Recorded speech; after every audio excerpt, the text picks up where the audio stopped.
तो सबसे पहले मैं अगर आपसे ये कहूँ कि आपको इस क्यूब रूट, इनका क्यूब रूट निकालना है, वो भी सिर्फ 2 सेकंड में, तो शायद ये थोड़ा मुश्किल होगा अगर आपने ट्रिक्स आपको नहीं पता तो। कैसे इसका निकालते हैं ध्यान से देखिएगा। सबसे पहले आपको काम क्या करना, 1 से लेकर 10 तक का क्यूब आपको याद रखना है, ठीक है। आप उससे ज़्यादा भी याद रख सकते हैं, उससे कम नहीं करिएगा। कम से कम ऐसे या तो 25-30 तक भी याद रख सकते, 20 तक भी आप क्यूब याद रख सकते हो, लेकिन 1 से लेकर 10 तक आप याद रखिए, ठीक है। आप काफ़ी आसानी से निकालोगे। अब सबसे पहले कोई भी जब आपको नंबर दिखे तो आप उसमें ये देखना कि जो इकाई अंक है वो 7 है, और ये जो 7 है ये किसके क्यूब में आता है, 7 किसके क्यूब में आता है। तो अब देखिए ये है 3 का क्यूब में 27, तो जिसके क्यूब में आता है उस नंबर का जो इकाई अंक है, जो यहाँ पे यूनिट डिजिट, वो लिख देना। ये हो गया 3, ठीक है। 3 आपके सामने हो गया। अब आपको क्या करना है, शुरू से लेके जैसे 740 ये 3 डिजिट आपको आपस में छोड़ देना, और ये देखना है जो 250 है, ये 250 किसके किसके बीच में आता है। तो 250 अब किसके बीच में आएगा, तो सबसे पहले देखिए 6 का क्यूब कितना है 216, और 7 का क्यूब है 343, इनके बीच में आता है। और ये किससे ज़्यादा है, 216 से ज़्यादा है। 216 किसका क्यूब है, 6 का, तो ये हो गया 63। देखिए कितने आसानी से निकल गया। आप सिर्फ देखोगे और क्वेश्चन आंसर आ जाएगा। आपको बस पहला डिजिट देखना, 7 किसका क्यूब है, तो 7 है 3 का, तो इसका इकाई अंक 3 आ जाएगा। और ये किसके किसके क्यूब के बीच में आता है, तो 6 का क्यूब और 7 के क्यूब के बीच में। तो 6 का क्यूब 216, 7 का क्यूब 343, ठीक है। तो 216 और 343 किससे ज़्यादा, 6 से ज़्यादा, तो ये हो गया 63, ठीक है। नेक्स्ट क्वेश्चन पे आते हैं। जो अगला आपके सामने क्वेश्चन इसी प्रकार से एक सेम क्वेश्चन लाया हो ताकि आप आसानी से बता सकें। 37, 32, 48 कैसे निकालेंगे, बिल्कुल उसी प्रकार। आखिरी डिजिट कितना, आखिरी डिजिट है 8, ये किसका क्यूब है, 8 है। ये 8 किस में आता है, 8 आता है आपका 2 का क्यूब में, तो इकाई अंक क्या होगा, 2 हो जाएगा। अब आपको क्या करना है, 3 डिजिट को छोड़ना है, 248, तो ये बचा 3743।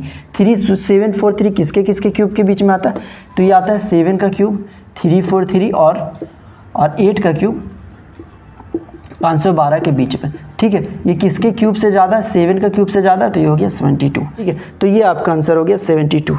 इतने बड़े नंबर को आप काफ़ी आसानी से निकाल पा रहे हो इसी ट्रिक की मदद से। आइए थोड़ा सा और चेंज करते हैं। अगला नंबर है आपके सामने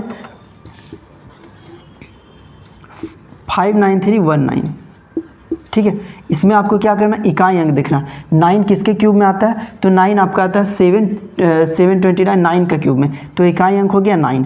3 डिजिट को छोड़ देंगे, 3 डिजिट को छोड़ेंगे तो 59 किसके किसके क्यूब के बीच में है, तो ध्यान से देखिए 3 का क्यूब 27, 4 का 3 का क्यूब 27 और 4 का क्यूब 64, इनके बीच में आता है। तो ये किससे ज़्यादा है, 3 का क्यूब से ज़्यादा है, 27 से ज़्यादा है और 64 से कम, तो जिससे ज़्यादा वो लिखते हैं, तो 27 से ज़्यादा, और 27 किसका क्यूब है, 3 का, तो 3 का, तो ये हो गया 3 यानी 39 का क्यूब होगा 593। देखिए कितने आसानी से किसी भी नंबर का निकल जा रहा है, ठीक है। अगर वो नंबर 2 डिजिट से ज़्यादा का हो तो उसे कैसे निकालेंगे, ठीक है। सबसे पहले आप ये समझिए कि आपको 10 तक का याद था तो आप 100 तक का आसानी से निकाल सकते हो। अगर आपको 20 तक का क्यूब याद है तो आप 200 तक का आसानी से निकाल सकते हो, ठीक है। ये मतलब काफ़ी आसानी से निकाल सकते हो। अगर आपको 30 तक याद है तो आप 300 तक का आसानी से निकाल सकते हो। तो आप 15 तक भी याद कर सकते हो अगर आपको इससे ज़्यादा निकालना हो तो। जैसे मैं एक छोटा सा एग्जाम्पल दिखाता हूँ, ध्यान से देखिए।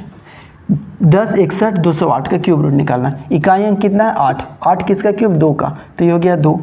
अब 3 डिजिट छोड़ दिए, 208 छोड़ दिए, तो 10, 61 किसके क्यूब से ज़्यादा है, 10 का क्यूब से ज़्यादा है। 1010 का होता है, 1000 होता है 10 का, और 11 का होता है 13, 31। ऐसे ही याद रखिएगा। ये 10 का क्यूब से ज़्यादा है तो यहाँ लिखेंगे 10। देखिए 102 इसका आंसर होगा। बिल्कुल परफेक्ट। आप खुद से कैलकुलेटर ले लीजिए, खुद कोई भी नंबर लिखिए, कोई भी 2 डिजिट लिखिए, आप उसका बहुत ही आसानी से क्यूब रूट निकाल सकते हैं, ठीक है।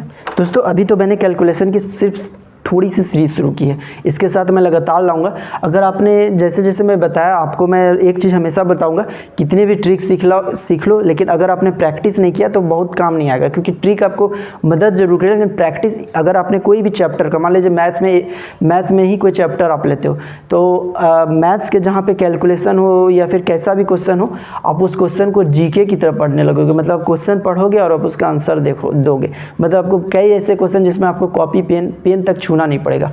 मैक्सिमम क्वेश्चन या ज़्यादा से ज़्यादा क्वेश्चन में आप माइंड में ही कैलकुलेट करोगे। यहाँ तक कि कॉम्प्लेक्स कैलकुलेशन, कॉम्प्लेक्स चीज़ भी आप माइंड में करोगे, और वो होती है प्रैक्टिस।